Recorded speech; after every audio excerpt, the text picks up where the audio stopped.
और आखिरी ये बात है, कई लोगों को समझ में नहीं आ रहा है कि आर्ट ऑफ लिविंग क्या चीज है, जीवन जीने की कला क्या है, इसके बारे में कुछ बताइए। ऐसे मन में हो रहा, चल रहा है ना कुछ लोगों के मन में। जीवन जीने की कला 5 तत्व है, इसमें 5 बातें हैं, सिर्फ 5 बातें। क्या? जीवन में सुख आएगा, दुख आता है, सुख आता है। सुख दुख में मन को संभालना, समता में बनाए रखना सबसे पहला पाठ है, पहला तत्व है। ये जरूरी है कि नहीं, बताओ? जरूरी है। अपने मन को संभालना है ना, सुख में चाहे दुख में मन को संभाल के रखना सबसे पहला। विरोधात्मक चीजें होती है, कभी हार कभी जीत, कभी लाभ कभी नुकसान, कभी खुशी कभी गम, ये आते हैं चले जाते हैं। मगर आदमी भीतर से यदि टूट जाता है, मन उसका एकदम बैठ जाता है, तो वह फिर कुछ नहीं कर पाएगा। मन को थामे रखने की कला है ये सबसे पहला पाठ। दूसरा पाठ है जीवन जीने की कला का दूसरा पाठ, जो व्यक्ति जैसा है उनको वैसे स्वीकार करें। हम चाहते हर कोई मेरे जैसे हो, कहां संभव है? सासू जी चाहती है बहू मेरे जैसे हो, जो मैं कहता हूं वही सही वही माने। बाप समझता बेटे मेरे जैसे ही करे। संघर्ष शुरू हो जाता है घरों में, समाज में। तो मैं कहता हूं जो जैसा है उनको वैसे स्वीकार करें, उनको समय दें बढ़ने के लिए, अपनी रफ्तार से वो आगे बढ़ेंगे। ये दूसरा पार्ट है। तीसरा है, ये चिंता न करें दूसरे व्यक्ति तुम्हारे बारे में क्या सोच रहे हैं। दुनिया में हर आदमी को सोचने का अपना ही एक ढंग है, विचार है। जो जो चाहे सोचने दें आपके बारे में, आप फिक्र मत करो दूसरे व्यक्ति हमारे बारे में क्या सोच रहे हैं। सोच सोच के आप दुखी हो रहे हो। कितने लोग इस तरह से दुखी होते हैं दूसरों के विचारों को देख करके। फालतू है, समय खराब है, इससे जीवन खराब है। जीवन बहुत मूल्यवान है, इसलिए मैं कहूंगा दूसरों के फुटबॉल मत बनिए। ये तीसरी बात। चौथी बात है, जब हमसे भूल होती है तो हम कहते हैं कि हम भूल हो गया जी क्या करें। पर कोई और करता हो तो हम कहते हैं इसने तो जानबूझ के करी। किसी और के भूलों पर हम समझते हैं इसने जानबूझ के करी। सो न करिए, क्षमा करें। ये ना सोचे दूसरा आके हमसे माफी मांगे तब माफ करूंगा।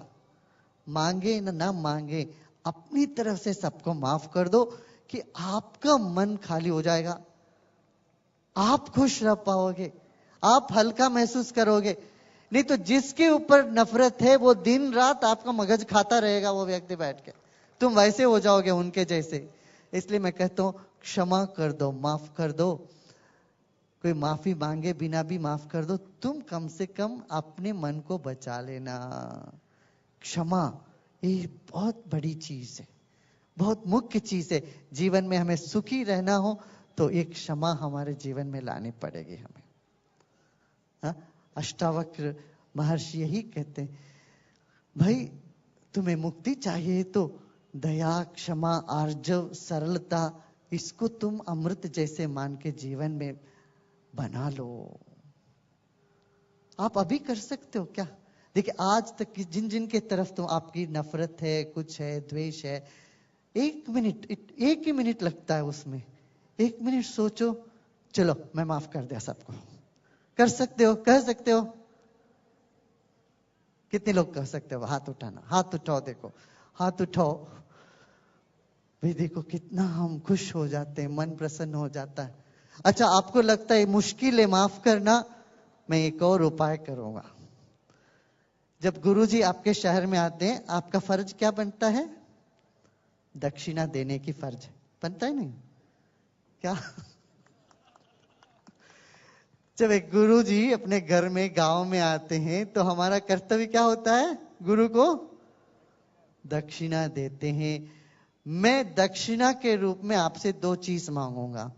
एक तो जिससे आपको नफरत है वो नफरत मुझे दक्षिणा में दे देना, उनको जाके मिठाई बांट देना। और दूसरी बात, आपके मन में कोई चिंता सता रहा हो, वो चिंता को भी आप मुझे दक्षिणा के रूप में दे दो। अपनी चिंता मुझे दे दो। यही 2 दक्षिणा मुझे चाहिए।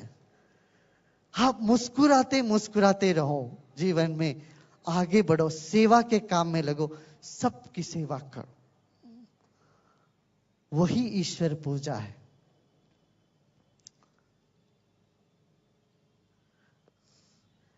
येन केन प्रकारेण यस्य कस्यापि देहिना संतोषम जनयेत प्राज्ञा तदेवेश्वर पूजनम। ईश्वर की पूजा क्या है? किसी भी तरह से सब लोगों के मन में खुशी पैदा करो, संतोष पैदा करो, यही सबसे बड़ी ईश्वर की पूजा है। कितनी बड़ी बात, सुंदर बात कह दी हमारे पूर्वजों ने, है ना। और 5वीं चीज है, 5वां तत्व जो आर्ट ऑफ लिविंग का जो फाउंडेशन है, वो है वर्तमान में जीना। अब अब अब अब बीती हुई समय जैसा भी हुआ हो, उसको लेके पोस्टमार्टम करते हुए, विषाद करते हुए समय नहीं बिताना। हम 70-80% हमारा समय व्यर्थ करते हैं बीती हुई बातों को लेके। वो क्यों हुआ, कैसे हुआ, ये सब इंक्वायरी कमीशन बिठाते रहते हैं हम लोग। इसमें पैसा खर्च, समय बर्बाद, सब बीती हुई समयों को लेके अफसोस करते रहना मूर्खता है। बुद्धिमत्ता यही है, जो बीत गई उससे पाठ सीखा, वर्तमान में खुशी से आगे बढ़े, वर्तमान में जियो। ये जीवन जीने की कला है। अच्छा, आप ये कहोगे गुरुजी ये सब सुनने में अच्छा है, जीवन में उतरना मुश्किल लगता है।